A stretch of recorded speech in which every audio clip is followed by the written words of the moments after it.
Hello students, good morning all of you and welcome again to our physics class Bacha Party. And students, today we are going to start the concept of reflection and refraction on the basis of wave theory. Student, this is the most important article for class 12th. ठीक है, CBSE के लिए अगर हम बात करें तो उसके लिए काफी important है और काफी ज्यादा इंटरेस्टिंग भी होने वाला है. एंड बिलीव मी स्टूडेंट्स, अगर आप यहाँ से प्रिपेयर कर रहे हो तो 100% sure you will learn the concept on your tips, है ना. तो मैं यही बात करता हूँ कि आप अपने टिप्स पे प्रिपेयर करें हर एक आर्टिकल को. आज का जो आर्टिकल है वो रिफ्लेक्शन है और रिफ्रैक्शन है. हालांकि हम रिफ्लेक्शन और रिफ्रैक्शन की बात पार्टिकल नेचर ऑफ लाइट के साथ जोड़ते थे. आज मुझे जो बात करनी है वो वेव नेचर के साथ एसोसिएट करके बातें करनी है. तो बिना टाइम वेस्ट करे हुए स्टार्ट करते हैं अपना article reflection on the basis of wave theory. ठीक है, वेव थ्योरी क्या कहती है कि अगर मैं लाइट की वेव थ्योरी को मान के चलूं तो लाइट जिस डायरेक्शन में ट्रेवल कर रही है उसके परपेंडिकुलर डायरेक्शन में कौन फॉर्म होता है, वेव फ्रंट बनता है. वेव फ्रंट का मतलब होता है front face of the wave. Front face of wave, जिसको हम पानी, वो मीडियम थोड़ा डेंसर है उसमें तो हम ऑब्जर्व कर सकते हैं. जैसे तालाब के किनारे खड़े हुए और तालाब में हमने पत्थर मार दिया, जैसे ही हमने पत्थर फेंका हमें सर्कल से दिखाई देंगे. That is the front face of the wave. Actual में वहां कैसी वेव्स जनरेट हुई हैं, ट्रांसवर्स वेव जनरेट हुई है. ठीक है, और उसका फ्रंट फेस हमें क्या दिख रहा है, वो फ्रंट फेस हमें स्फेरिकल दिख रहा है. ठीक है, वो फ्रंट फेस कैसा दिख रहा है, स्फेरिकल हमें दिख रहा है. लेकिन एक्चुअल में जो वेव वहां पे जनरेट हुई है that is transverse in nature. वो कैसी है, ट्रांसवर्स नेचर है. एक बात याद रखना बच्चों कि वेव फ्रंट और लाइट का इंसिडेंस का डायरेक्शन हमेशा आप क्या लोगे, परपेंडिकुलर लोगे. तीन तरह के वेव फ्रंट आपके पास बनते हैं, spherical, cylindrical and plane. Spherical wave front तब बनता है जब आपके पास सोर्स कैसा हो, पॉइंट हो. सिलेंड्रिकल जब सिलेंड्रिकल शेप का सोर्स हो, या आप कह सकते हैं टॉर्च लाइक हो, या आप कह सकते हैं कि लीनियर सोर्स हो. और प्लेन वेव फ्रंट तब बनता है जब आपका सोर्स इनफाइनाइट डिस्टेंस पे लाई करता हो. इनफाइनाइट डिस्टेंस पे अगर आपका सोर्स बैठा है तो उस सिचुएशन में प्लेन वेव फ्रंट आपके सामने बनेगा. अब हमारा आर्टिकल हमसे क्या पूछ रहा है, हमें तो रिफ्लेक्शन के साथ डील करना है. और रिफ्लेक्शन के लिए सबसे पहले आगे कौन आता है, मिरर. मिरर को आप बोलते हैं 100% रिफ्लेक्टिंग डिवाइस. ठीक है, तो एक मिरर लिया जाए. बिल्कुल, ये देखो जी, ये हमने ले लिया एक mirror. Mirror is a reflecting device that reflects 98% of light incident on it. Absorb करता है केवल 2%, nearly 2%. This is mirror M1, M2, which does the work of reflection. ये हमारे पास मिरर है. अब देखो बच्चों, यहाँ पे टर्निंग जो टर्न करेगा आपके कॉन्सेप्ट को, जो आपके कॉन्सेप्ट को बनाएगा वो क्या है. मैं मान लेता हूं कि यहाँ पे मैंने एक वेव फ्रंट का इंसिडेंस किया है कुछ इस तरह से. ये है मेरे पास एक इंसिडेंट वेव फ्रंट. ठीक है ना, ये मेरे पास एक इंसिडेंट वेव फ्रंट है. ये वेव फ्रंट हमने मान लिया AB. AB is the incident wave front. ठीक है, हमने यहां पे AB को लिया है इंसिडेंट वेव फ्रंट. ठीक है ना, इंसिडेंट वेव फ्रंट हमने लिया है AB के इक्वल.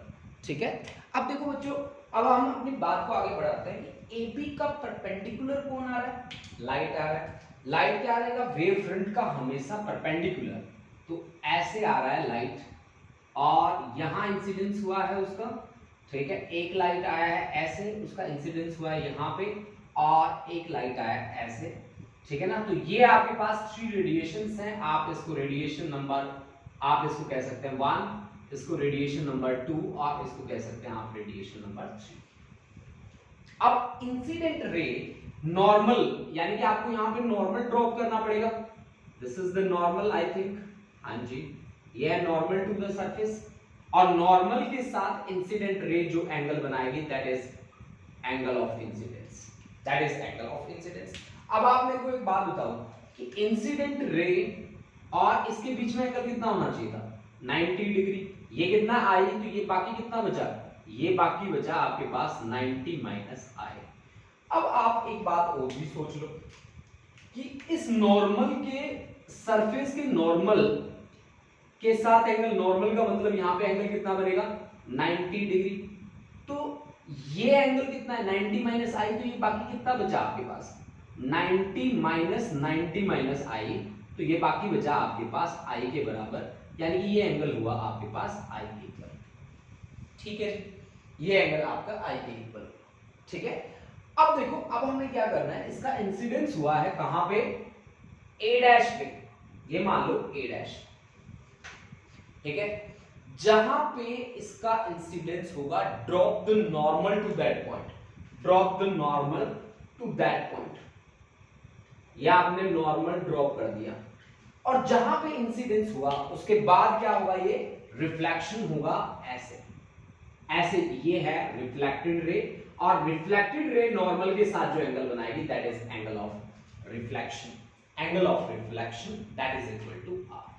अब देखो बच्चों, आपको क्या करना है, take an arc, take an arc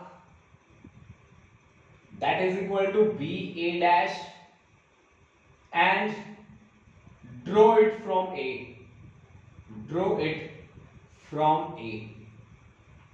मतलब अब आपको इतनी आर्क लेनी है, इतनी आर्क लेनी है, और इस पॉइंट से इतनी आर्क आपको ड्रॉ कर देनी है। ठीक है, और उस आर्क का पीक पॉइंट आपको मिला देना है कहां से, इस पॉइंट ए से। मान लो कि आपने यहां पे आर्क ड्रॉ करी कुछ इस तरह से, और इस आर्क का पीक पॉइंट आपने मिला दिया ऐसे। ठीक है, तो आपके पास सेकेंडरी वेव फ्रंट बन गया आफ्टर टाइम, मान लो डेल्टा टी टाइम के बाद, इसको पॉइंट मान लो बी डैश।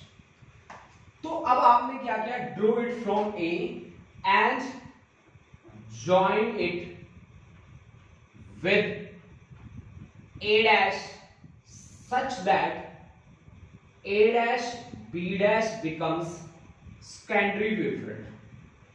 ये आपके पास क्या बना, सेकेंडरी वेव फ्रंट। जो आपने माना है ए बी को, that becomes the primary wave front, primary wave front, primary wave front. ये आपके पास क्या बन गया बच्चों, सेकेंडरी वेव फ्रंट बन गया। अब लाइट रेज कैसे जाएंगी, मैं लाइट रेज को निकाल देता हूं कुछ इस तरह से, थोड़ी सी हल्की हल्की निकालता हूं मैं रेडिएशन, ऐसे ऐसे, यानी कि ये है आपके पास 3 डैश, ये है 2 डैश, और ये है 1 डैश। ठीक है, ये है आपके पास 1 डैश। अब देखो बच्चों, अब हमें किसके साथ डील करना है और कैसे डील करना है, सबसे पहले और बहुत ही इजीएस्ट वे में मैं आपको करके दिखाऊंगा सॉल्व। देखो, अब ये एंगल कितना होना चाहिए था, ये एंगल होना चाहिए था 90, ये है आर, तो ये कितना बचेगा आपके पास 90 माइनस आर। ठीक है, और ये पूरा एंगल कितना बनना चाहिए था, पूरा एंगल आपका बनना चाहिए था 90, इतना है 90 माइनस आर, तो ये कितना बचा आर के इक्वल, ये कितना बचा आपके पास आर के इक्वल। ठीक है, अब देखो भाई, आपको दो ट्राइंगल लेनी है, ये बी डैश पॉइंट आप यहां पे ले लें, बी डैश, और ये आर्क भी मान लें कि यहां से पास करती है ऐसे, ये बी डैश। अब आपको दो ट्राइंगल लेनी है, कौन कौन सी ट्राइंगल लेनी है, an triangle A B A dash, A B A dash, and triangle A dash B dash A dash B dash A. इन दोनों ट्राइंगल्स को ध्यान से देखो, ए डैश आपका कॉमन है, कॉमन है। अच्छा, B A dash is equal to A B dash, ये तो हमने ही लिया था, और दूसरा यहां पे जो एंगल रहेगा वो भी 90 डिग्री है, और बी डैश यहां पे भी एंगल 90 डिग्री है, क्योंकि इंसिडेंट रे और वेव फ्रंट के बीच एंगल 90 बनता है। तो angle at B is equal to angle at B dash according to side angle side rule, triangles becomes congruent. So angle B A dash becomes equal to angle B dash A dash A, और इस पे angle है आपका आई और उस पे angle है आपका आर, तो I becomes equal to R. देखो बच्चों, आपको भी पता है रिफ्लेक्शन के दो ही रूल होते हैं। लॉज ऑफ रिफ्लेक्शन की अगर हम बात करें तो दो लॉ होता है हमारे पास बेसिक। एक तो होता है angle of incidence is equal to angle of reflection, जिसको हम प्रूव कर चुके हैं। एक होता है कि incident ray, reflected ray and normal all should lie in same plane. तो वो ऑफ कोर्स जब हम मिरर पे इसका इंसिडेंस करवा रहे हैं तो नॉर्मल भी ऊपर वाले प्लेन में लाई करता है, इंसिडेंट रे भी उसी प्लेन में लाई करती है और रिफ्लेक्टेड रे भी उसी प्लेन में लाई करती है। तो ये तो अंडरस्टूड चीज है, और I is equal to R हमने प्रूव कर दिया। हाँ, एक बात आप याद रखना बच्चों कि यहाँ पे मान लो ये D है और D स्ट्राइक किया है N पे, तो DN प्लस ND डैश मतलब D से लेकर N तक और N से लेकर D डैश तक उतना ही टाइम लगेगा जितना टाइम B से A डैश तक जाने में लगेगा। ये आपके ट्रू रिफ्लेक्शन का ही एक पार्ट आएगा। यहाँ पे टाइम लैग का कोई कॉन्सेप्ट नहीं होगा। ऐसा नहीं होगा कि DN पे स्ट्राइक करा और ND डैश पे पहुंच रहा है तो बहुत ज्यादा टाइम लगेगा, नहीं, ऐसा नहीं होगा। टाइम यहाँ पे क्या रहेगा, सेम रहेगा। This thing you have to keep in mind. तो this is the concept of reflection actually on the basis of wave theory. Now we will talk about the refraction on the basis of wave theory, और refraction में क्या क्या चीजें थी जब हमने particle nature मान के कंसिडर किया, और आज हम किस चीज को प्रूव करने वाले हैं, लेट अस सी। हाँ जी, next article we have the refraction on the basis of wave theory. देखो, जब रिफ्रैक्शन की बात करी जाती है तो रिफ्रैक्शन के लिए हम बोलते हैं कि जब लाइट एक मीडियम से दूसरे मीडियम में जाता है तो वो अपने पाथ से डेविएट हो जाता है। उसके डेविएशन का जो रीजन हम लिखते हैं वो लिखते हैं उस मीडियम का रिफ्रैक्टिव इंडेक्स, लाइट की स्पीड को और वेवलेंथ को अफेक्ट करता है, ठीक है। और उस रिफ्रैक्टिव इंडेक्स को हम डिफाइन कैसे करते हैं, रिफ्रैक्टिव इंडेक्स को हम डिफाइन करते हैं कि speed of light in free space to speed of light in a medium. This is speed of light in free space, speed of light in free space to speed of light in a medium, ठीक है। यानी कि अगर मैं यहां से देखना चाहूं v को, तो velocity of light या speed of light in a medium is speed of light in free space divide bye क्या होगा, रिफ्रैक्टिव इंडेक्स के बराबर होगा। अगर हम रिफ्रैक्शन के लॉज की बात करें तो लॉज ऑफ रिफ्रैक्शन में सबसे अच्छा रोल होता है हमारे पास स्नेल्स लॉ का। और स्नेल्स लॉ की जनरल स्टेटमेंट क्या है कि refractive index of any denser medium that will be equal to sine of angle of incidence divide by sin of angle of refraction. Mu is equal to sin I by sin R. This is the general form of Snell's law and studied under the concept of laws of refraction. Students, आपको ये बात पता है कि refraction क्या चीज होती है, बहुत अच्छे से पता है। रिफ्रैक्शन को कैसे हम डिफाइन करते हैं, क्लास 10 से आप पढ़ते हुए आ रहे हो, ठीक है। आज हमें on the basis of wave theory ये कॉन्सेप्ट आपके सामने एक्सप्लेन करना है। कैसे हम on the basis of wave theory इसको एक्सप्लेन करेंगे, ये चीजें आज हमारे लिए इंपॉर्टेंट है, ठीक है। क्यों ना आप बिना टाइम वेस्ट करे हुए अपना काम स्टार्ट करते हैं। देखिए कैसे, देखो बच्चों, मुझे क्या करना है, refraction on the basis of wave theory, मतलब कहीं ना कहीं रिफ्रैक्शन वाले लॉज पे आगे बात को अटका देनी है ना। चलो स्टार्ट करते हैं। Let us consider N interface which separates the two media, one is rarer, another is denser. This is rarer medium, ठीक है। यहाँ पे स्पीड ऑफ लाइट c मान लेते हैं, and this is denser medium, and let us consider the speed of light here is c2. c2 हमने मान ली भाई, speed of light in denser medium। अब देखो, हमें on the basis of wave theory करना है तो वेव फ्रंट तो बनाना ही बनाना पड़ेगा, ठीक है ना। एक वेव फ्रंट का इंसिडेंस तो करवाना ही करवाना पड़ेगा। वेव फ्रंट को हमने क्या लिखा है, front face of the wave. ठीक है, मान लीजिए कि हमने इस इंटरफेस पे एक वेव फ्रंट का इंसिडेंस करवा दिया कुछ ऐसे ऐसे। ये है हमारे पास इंसिडेंट वेव फ्रंट, ये है A B incident wave front, है ना। तो ए बी हमने जो माना है incident wave front, that is known as the primary wave front. A B is the, of course this is primary wave front, primary wave front या incident wave front, है ना। अब इस वेव फ्रंट का परपेंडिकुलर क्या रहेगा, light रहेगा, light perpendicular रहेगा। ठीक है, तो परपेंडिकुलर लाइट आएगा तो ऐसे आना चाहिए, ऐसे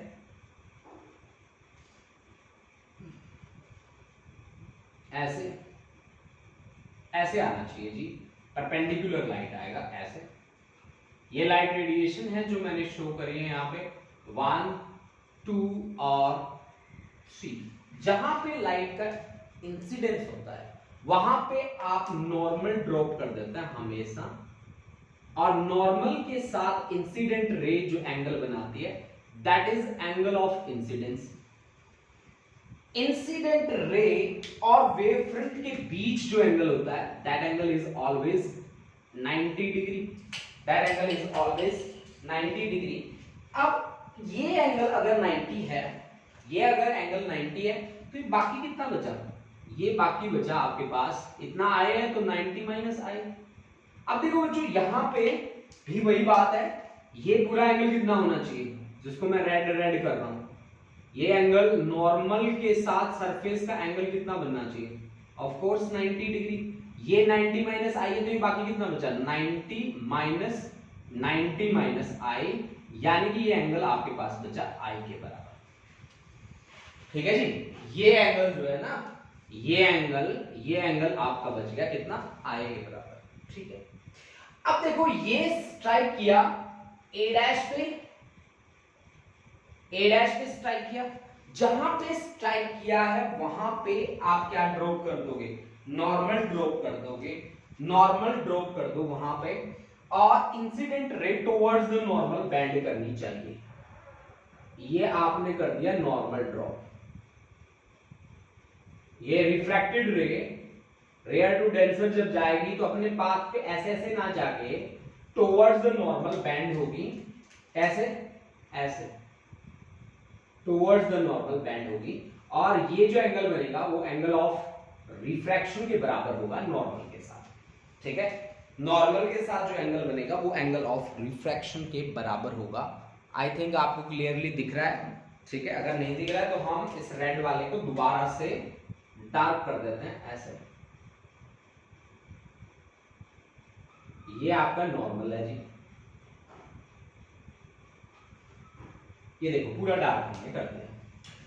अब देखो हमारा बी ए डैश किसके बराबर है, बी ए डैश को अगर मैं देखूं, मान लो डेल्टा टी टाइम के लिए ट्रेवल किया हमारी लाइट ने, तो बी ए डैश होना चाहिए C1 इंटू डेल्टा टी। ठीक है, अब मैं सेकेंड मीडियम में घुस गया और डेल्टा टी टाइम के लिए ही चला।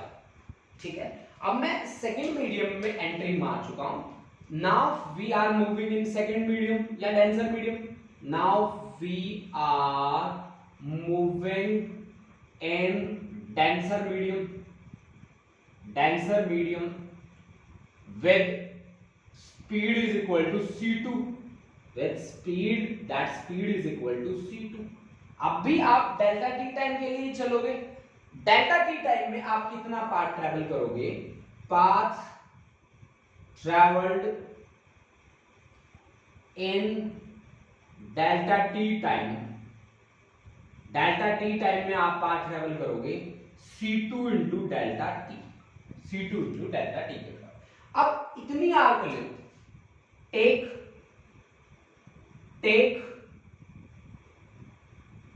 this as equivalent to an arc and draw it from A and join its peak with A dash, with A dash. पता है इसने क्या किया, इसने इतनी आर्क ली, ए से यहां से ड्रॉ कर दिया एक आर्क, ऐसे ऐसे ऐसे ऐसे ऐसे यहां से आर्क ड्रॉ कर दिया, और इस आर्क का पीक पॉइंट यहां से मिला दिया ए डैश से, ये आपके पास मिला ऐसे जैसे हमने मिलाया यहां पे। तो अब देखो ये जो रे है जो अंदर आ रही है, वो रे इस तरह से थोड़ी थोड़ी झुकती जा रही है ऐसे, मतलब ये बाहर निकलेगा ऐसे, ये भी बाहर निकलेगा ऐसे, है ना, ये ऐसे। तो अब ये आपका बना ए बी डैश। तो एक्चुअल में जो आपने आर्क ड्रॉ करी है वो किसके बराबर है, ए बी डैश के बराबर है, ठीक है। अब देखो ये एंगल अगर आ रहा है तो ये एंगल कितना होना चाहिए था, ये एंगल आपके पास ये वेव फ्रंट है, वेव फ्रंट और रे के बीच 90, तो ये 90 माइनस आर, और ये एंगल क्या बन जाएगा फिर, क्योंकि ये एंगल और ये एंगल 90 डिग्री होना चाहिए, 90 माइनस आर, तो 90 minus 90 minus minus plus R, तो ये एंगल कितना बन गया आर, ये एंगल कितना बन गया आर, ठीक है। जैसे हमने आई एंगल सब बनाया था वैसे ही हमने यहाँ पे एंगल बना दिया क्या, आर। अब आपके पास दो ट्राइंगल बन चुकी हैं, एक ट्राइंगल है जिसमें एंगल आई है, एक ट्राइंगल है जिसमें एंगल आर है। चलो उसके साथ डील करते हैं, ठीक है। आप मेरे को एक बात बता देना कि रिफ्रैक्टिव इंडेक्स क्या होगा, रिफ्रैक्टिव इंडेक्स होता है mu is equal to velocity of light in free space divide by velocity या speed of light in a medium. Mu is equal to c1 upon c2 होगा यहाँ पे, है ना। अगर c1 को c मान ले और c2 को v मान ले तो c by v ही होता है, ठीक है। अब देखो आप ट्राइंगल निकाल के लेके आओ आई वाली, तो वहां से साइन आई निकालेंगे। आई एंगल देखो कहां पे बना है, आई एंगल को बहुत ही ध्यान से देखो कहां पे बना हुआ है, ए पे। 90 डिग्री एंगल कहां पे है, बी पे, और बाकी कौन बचा, ए डैश। तो साइन आई की वैल्यू क्या बनी यहाँ पे, sine I is perpendicular upon hypo A dash. इसी तरह से आर वाली ट्राइंगल बाहर निकाल के लेके आओ। आर एंगल कहां पे बना है, देखो चेक करो, आर एंगल बना है ए डैश पे, और 90 डिग्री कहां पे है, बी डैश पे। बाकी कौन है, ए। साइन आर की वैल्यू क्या रहेगी बोलो, sine r perpendicular A B dash upon hypo A dash. अब क्या निकालना है, अब sine I by sine r निकालना है, क्या पता general form of Snell's law prove ही हो जाए, है ना। तो sine I by sine r आपके पास क्या रहेगा बताओ, ए डैश तो बढ़ जाएगा, sine i A dash B upon A B dash. A dash B किसके बराबर था, A dash B c1 into delta t, और ए बी डैश किसके बराबर था, c2 इंटू डेल्टा टी। यानी कि sine I by sine R हमारा किसके बराबर आ रहा है, डेल्टा टी से delta T cancel, sine I by sine R हमारा आ रहा है c1 अपॉन c2, और c1 अपॉन c2 तो म्यू के बराबर है, तो म्यू इज इक्वल टू क्या आ गया, sine I by sine R. This is the general form of Snell's law, this is general form of Snell's law actually, Snell's law, and this proves the concept of law of refraction, and this is the concept refraction on the basis of wave theory we have explained in this article. Okay students, तो हमारे पास ये concept था refraction on the basis of wave theory। हमने पढ़ा अभी किसको, refraction को on the basis of wave theory, जिसमें हमने प्रूव किया किसके हेल्प से, हमने वेव की हेल्प से इसको प्रूव किया। Now we have to deal with some numericals that are based on Young double slit experiment, ठीक है। तो हम यंग डबल स्लिट एक्सपेरिमेंट पे बेस सारे के सारे न्यूमेरिकल अभी सॉल्व करने वाले हैं। Let's start solving the numericals. हाँ जी स्टूडेंट्स, अब बात करते हैं हमारे फर्स्ट न्यूमेरिकल की। फर्स्ट न्यूमेरिकल हमसे पूछ रहा है कि two plane monochromatic waves propagating in same direction with amplitude a and 2a, amplitude देगा a and 2a and differing in phase pi by 3 superimpose, calculate the amplitude of resulting wave। देखो जब आप numerical करते हो तो आपको ये भी पता होना चाहिए कि हम किस कॉन्सेप्ट के साथ चल रहे हैं और हमें क्या करना है यहाँ पे, ठीक है। तो देखो बच्चों, आपके पास जो कॉन्सेप्ट है वो कुछ ऐसा है कि आपके पास है एक मोनोक्रोमेटिक सोर्स। मोनोक्रोमेटिक का मतलब होता है जिसकी वेवलेंथ सिंगल होती है, मोनोक्रोमेटिक सोर्स है आपके पास, ऐसा सोर्स है जिसकी वेवलेंथ सिंगल है, and this is the direction of incidence of light beam, और यहाँ पे हमने एक स्क्रीन लगाई हुई है जिस पे हम इंटरफेरेंस पैटर्न को ऑब्टेन करेंगे, ठीक है। अब देखो, अब हमने क्या किया, यंग के डबल स्लिट एक्सपेरिमेंट से हमने सीखा कि एक हमने यहाँ पे फाइन होल रखा और दूसरा हमने यहाँ पे एक फाइन होल रखा। This is slit S1 and this is slit S2, these are two slits, ठीक है। एंड वी से कि लाइट है यहाँ दोनों स्लिट से निकलेगी, सुपर इम्पोज होगी और स्क्रीन पे पैटर्न हमें मिलेगा, उस पैटर्न का नाम है इंटरफेरेंस पैटर्न, से P बी द पॉइंट, ठीक है ना। यहां से लाइट निकल रही है, S1 और S2 दोनों सुपर इम्पोज होके हमें इस पूरी स्क्रीन पे रिजल्ट दे रही है, लेकिन हमने डील करना है पीक पॉइंट के साथ। आपको पता होगा हमने न्यूमेरिकली डील किया था इसके साथ। तो अब देखो बच्चों, अब आपने वर्क कैसे किया था, अब आपने इसकी पैरेलल लाइन ड्रॉ करी थी और इसकी पैरेलल लाइन ड्रॉ करी थी। आपने कहा था यहाँ का एम्पलीट्यूड A है, यहाँ का B है, इसकी S1 की इंटेंसिटी I1 मान लेते हैं और S2 की इंटेंसिटी I2 मान लेते हैं, और रिजल्टिंग इंटेंसिटी हमारी I होगी, इसमें तो कोई डाउट है ही नहीं। अब देखो भाई, पहला न्यूमेरिकल हमसे क्या पूछ रहा है, देखो आपको ध्यान होगा कि रिजल्टेंट एम्पलीट्यूड R जो था वो हमारे पास था A² plus B² plus 2AB cos of phi, where phi is the phase difference between two waves starting from S1 and S2। जो S1 से स्टार्ट हुआ है, S2 से स्टार्ट हुआ है, उनके बीच का फेज डिफरेंस था क्या, phi। अब आप बताओ मेरे को, this is equal to R का स्क्वायर। R का स्क्वायर किसके बराबर होगा, इंटेंसिटी के स्क्वायर के बराबर होगा, यानी कि दिस इज रिजल्टेंट इंटेंसिटी का स्क्वायर, और A स्क्वायर किसके बराबर होगा, I1 का स्क्वायर, B स्क्वायर किसके बराबर होगा, I2 का स्क्वायर। क्यों, क्योंकि इसका एम्पलीट्यूड हमारे पास A है, इसका हमारे पास B है, हमने मानना है, कंसीडर करने। और अगर आपने I1 का स्क्वायर नहीं भाई, I1 ही लेना है, क्योंकि I लेना है, एम्पलीट्यूड का स्क्वायर इंटेंसिटी के बराबर होता है, तो I1 is equal to A square, तो A is equal to root I1।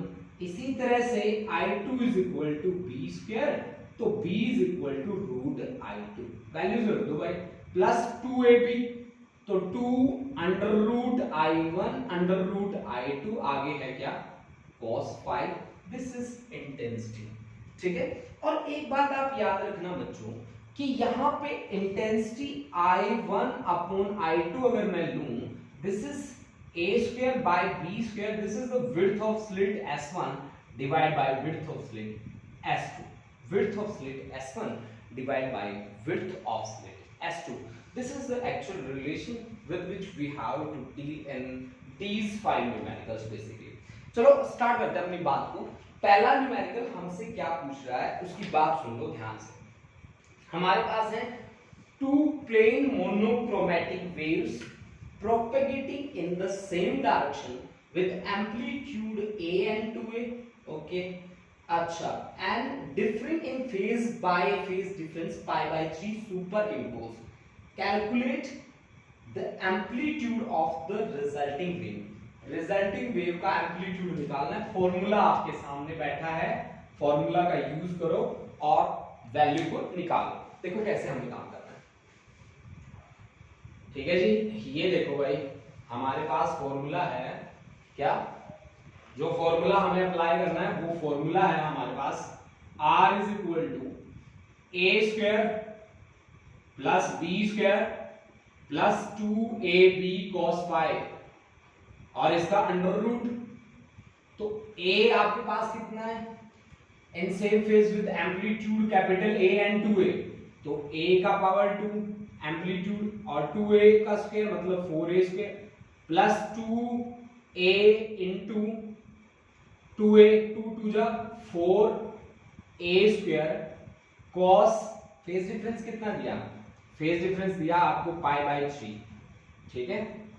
तो ये आपके पास बना A square cos pi by 3 कितना होता है भाई, 60 डिग्री, 60 डिग्री वैल्यू होती है 1/2, तो ये A square 5A square plus आपके पास बचेगा भाई ये 1/2, 1/2 2A स्क्वायर, मतलब ये आ जाएगा आपके पास √7 ए, दिस इज रिजल्टेंट आपका एम्पलीट्यूड आ गया कितना, √7a।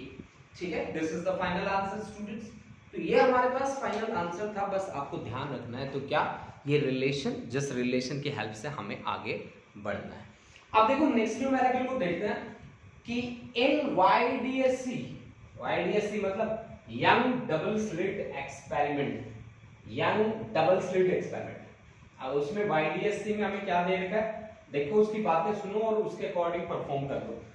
ये जितने भी न्यूमेरिकल हम कर रहे हैं ये CBSE में आए हुए हैं बच्चा पार्टी, तो ये बात आप स्पेशली नोट रखना कि आप जितने भी न्यूमेरिकल यहाँ पे कर रहे हो वो थोड़े से समझ के करना। In YDSC, the intensity of light at a point on the screen where path difference is lambda, path difference is lambda, is k units, is k units. Find the intensities at a point where path difference is lambda by 4, lambda by 3 and lambda by 2. The intensity on a point on the screen where path difference is lambda is k units. यानी कि आपको intensity दे रखी है ना, intensity दे रखी है k units के बराबर। तो आप यहां पे कौन सा फॉर्मूला लगाएंगे, ठीक है, आपके पास है यंग डबल स्लिट एक्सपेरिमेंट है तो दो सोर्स हैं, दोनों सोर्स की इंटेंसिटी क्या होगी, बराबर होगी। अगर इंटेंसिटी बराबर होगी तो आप कैसे काम करेंगे, चलो हम स्टार्ट करते हैं अपनी बात को, ठीक है। देखो कैसे हम काम करेंगे भाई, young double slit experiment intensity बराबर होती है और इंटेंसिटी हमने अभी निकाली थी कि रिजल्टेंट इंटेंसिटी क्या होती है, I1 plus I2 plus 2√I1 I2 और into cos phi where phi is the phase difference, okay ठीक है। अब आपको क्या कहा गया कि इंटेंसिटी k यूनिट के बराबर है, जब पाथ डिफरेंस कितना है, लैम्डा, तो फेज डिफरेंस कितना होगा, फेज डिफरेंस क्या है होता है भाई, phase difference is 2 pi by lambda multiplied bye path difference. आपको पाथ डिफरेंस दे रखा है लैम्डा, तो आपके पास आ गया फेज डिफरेंस 2 पाई, फेज डिफरेंस 2 पाई, ठीक है। तो आपके पास वैल्यू क्या बनेगी जी, I आपका k के बराबर हो गया और I1 भी आपका I नोट है, I2 भी आपका I नोट है, 2 I note into I naught, I note का स्क्वायर, इसका रूट और cos phi, phi की वैल्यू है 2 पाई। तो आपके पास बना 2 I naught plus 2 I naught cos 2 pi, cos 2 पाई की वैल्यू होती है भाई cos 360 degree, cos 360 degree cos 270 plus 90, cos 270 plus 90, this is sin 90 actually. Fourth quadrant में cos पॉजिटिव होता है आफ्टर स्कूल टू कॉलेज, तो sin 90 की वैल्यू होती है 1। तो ये आ गया आपके पास 4 I नोट, k की वैल्यू आ गई, यानी कि आपके पास I naught is equal to k by 4 आ गया, ठीक है ना। I नोट की वैल्यू आपके पास आ गई k बाई 4, ठीक है। जब पाथ डिफरेंस आपका लैम्डा बाई 4 है, ठीक है, तब इंटेंसिटी क्या होगी आपके पास, ये बात हमें देखनी है, ठीक है। और जब आपका पाथ डिफरेंस है कितना, पाथ डिफरेंस आपके पास है, चलो उस बात को स्टार्ट ही करते हैं फिर। देखो कैसे कि I is equal to I naught plus I naught plus 2 I naught cos phi, phi की वैल्यू कितनी दे रखी है आपको, path difference lambda by 4, lambda by 4 है तो फेज डिफरेंस कितना होगा, phase difference is equal to 2 pi by lambda into lambda by 4, lambda से लैम्डा 2 जा पाई बाय 2 कितना होता है 90 डिग्री, तो cos 90 डिग्री की वैल्यू कितनी होती है 0, यानी कि I is equal to 2 I naught, I naught कितना है k बाई 4, तो 2 इंटू k बाई 4, ये आपके पास आ गया k बाई 2, यानी कि जब आपके पास पाथ डिफरेंस लैम्डा बाई 4 है तो आपकी वैल्यू k बाई 2 आ गई। जब आपका पाथ डिफरेंस लैम्डा बाई 3 है तो 2 pi by lambda into lambda by 3, ठीक है। तो लैम्डा से लैम्डा, तो 2 इंटू पाई 180 डिवाइड बाई 3, तो 120 आ गया, ठीक है ना। फेज डिफरेंस 120 आ गया, वो 120 यहाँ पे रखो, तो I is equal to I1 भी I नोट, I2 भी I naught plus 2I naught cos 120 degree. 120 degree कितना होता है? cos 90 प्लस 30, 90 प्लस, तो ये माइनस आएगा sin 30, ठीक है। तो I note 2I naught plus 2I note, ये माइनस हो जाएगा, sin 30 की वैल्यू होती है 1/2, 2 से 2 कट गया, ये आपके पास आया I naught, this is equal to k/4, ठीक है, this is equal to k/4। इसी तरह से λ/2 के साथ डील करो। λ/2 के साथ डील कैसे करोगे? देखो जी, I naught is equal to k/4 आया ही आपके पास, चलो ठीक है। देखो अब आपको क्या देखना है, पार्ट डिफरेंस दे रखा है, फेज डिफरेंस हम निकाल सकते हैं। कैसे निकाल सकते हैं? फेज डिफरेंस हमारा होता है 2 pi by lambda multiplied by path difference, path difference is λ/2, 2 से 2, ये आपके पास आ गया पाई। अब देखो आपके पास I इज इक्वल टू था I naught plus I naught plus 2I naught into cos phi, ये चीज थी। पता है यहाँ पे I नोट आपका I1 था, I नोट दूसरा I2 था, यहाँ पे I1 और I2। लेकिन जब आप यंग डबल स्लिट एक्सपेरिमेंट की बात करते हो तो इंटेंसिटी दोनों सोर्सेज की बराबर होती है, इसलिए मैंने I नोट दोनों की बराबर ली, ठीक है। अब देखो मेरे पास फेज डिफरेंस फाई की वैल्यू कितनी आई है? फाई की वैल्यू पाई आई है, तो I is equal to 2I naught plus 2I naught का स्क्वायर, स्क्वायर और रूट हट जाएंगे, तो 2I naught cos pi 180 degree. cos 180 degree में cos 180 की वैल्यू होती है -1, तो 2I naught minus 2I naught that is equal to 0, यानी कि तीसरे केस में इंटेंसिटी आपकी क्या आ गई? 0 आ गई।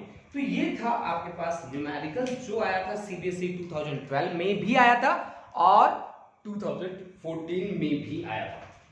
तो ऐसे न्यूमेरिकल से स्पेशली आप लोग बड़े ही अलर्ट रहें, ऐसे न्यूमेरिकल्स आप अपने टिप्स पे याद रखें।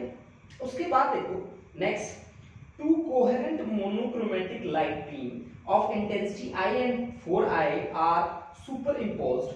What will be the maximum and minimum possible intensity? Maximum and minimum possible intensity आपको बतानी है। देख लो भाई, बहुत सिंपल सी बात हमसे पूछे इसने, है ना। जो जो न्यूमेरिकल होता जाएगा हम उसको हटाते जाएंगे। ये लो जी, इसको भी हटा दिया। देखो जी कैसे हमें डील करना है इसके साथ। Two coherent monochromatic light beam of intensity I and 4I are superimposed. What will be the maximum and minimum possible? देखो जी मजाक ही किया हम लोगों के साथ।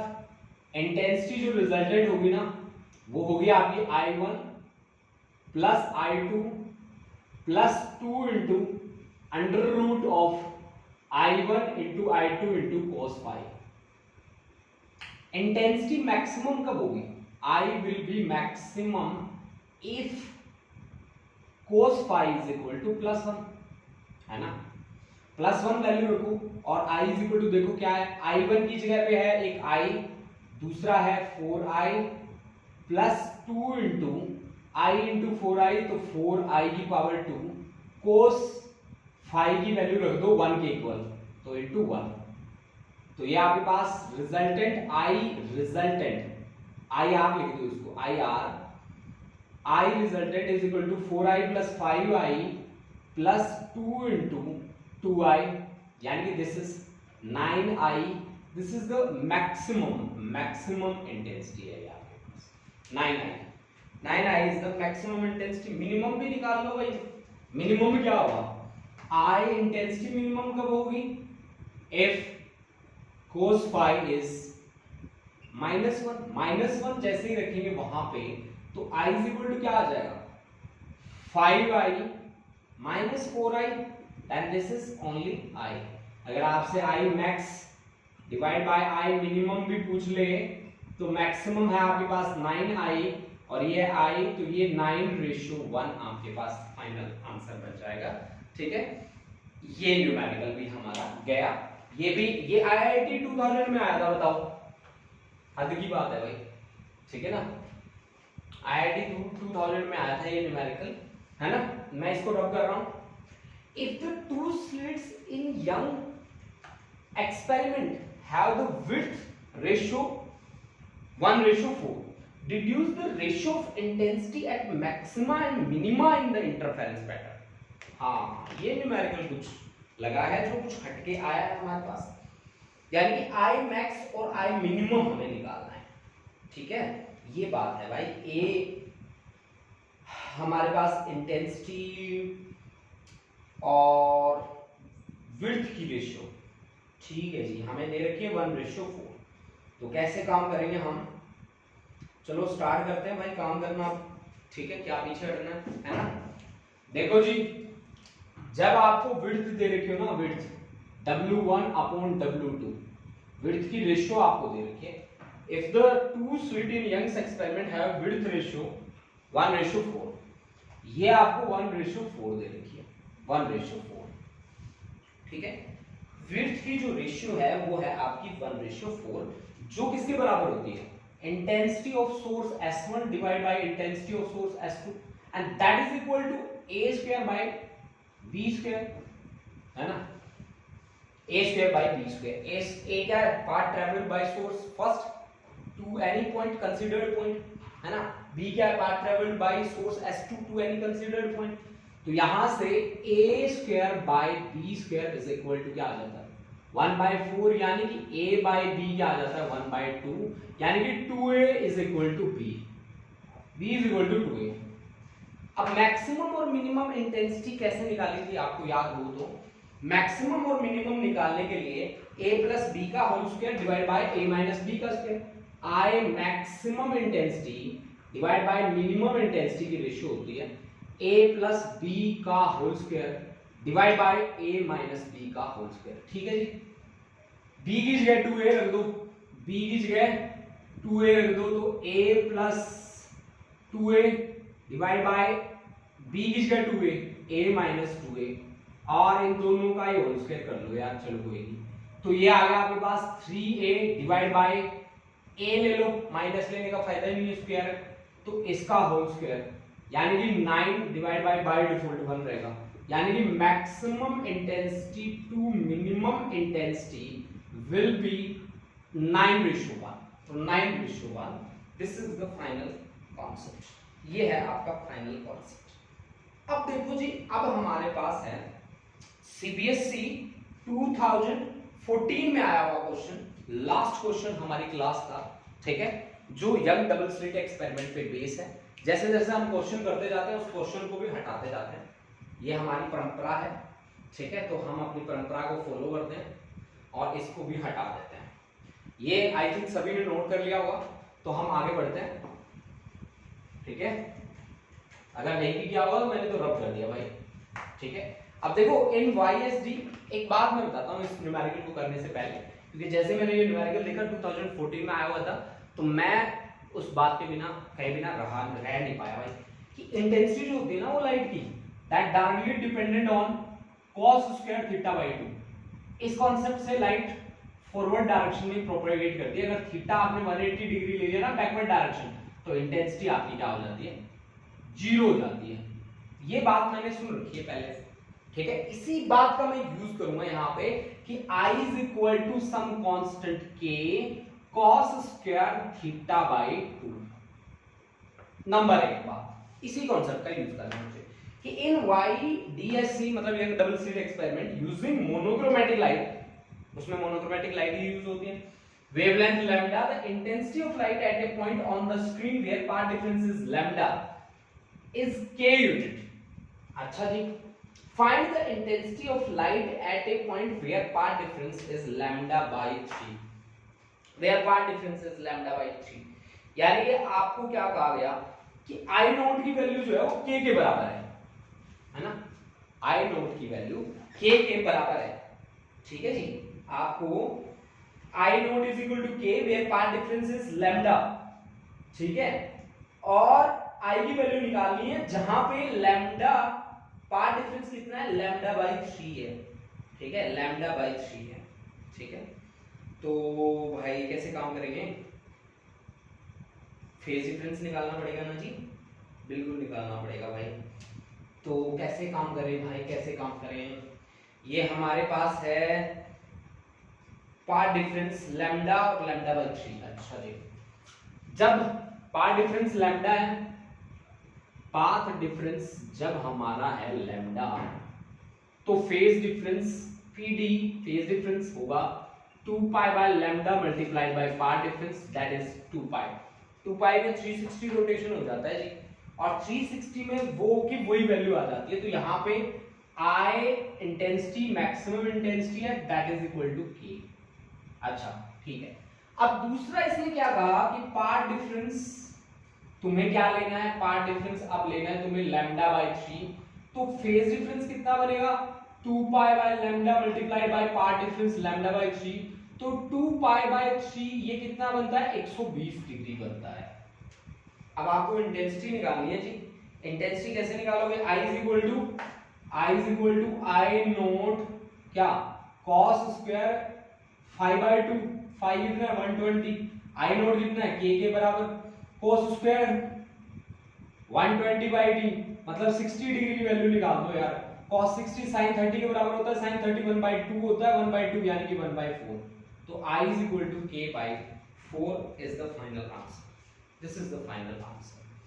ठीक है, तो ये थे आपके पास न्यूमेरिकल्स जो स्पेशली बेस्ड थे यंग डबल स्लिट एक्सपेरिमेंट पे, और जो लास्ट फाइनल ईयर लास्ट के सीबीएसई के ईयर्स में आए थे। जैसे कोई 2014 में आया था, कोई 12 में आया था, तो ऐसे ही न्यूमेरिकल थे जिनके साथ आज की क्लास में हमने डील किया। तो स्टूडेंट्स आप इन न्यूमेरिकल को बहुत ही अच्छे तरीके से प्रिपेयर करें और इसी तरह देखते रहें, ठीक है, और अपने कॉन्सेप्ट्स को क्लियर करते रहें। Thank you students, thank you and have a nice day guys. ठीक है।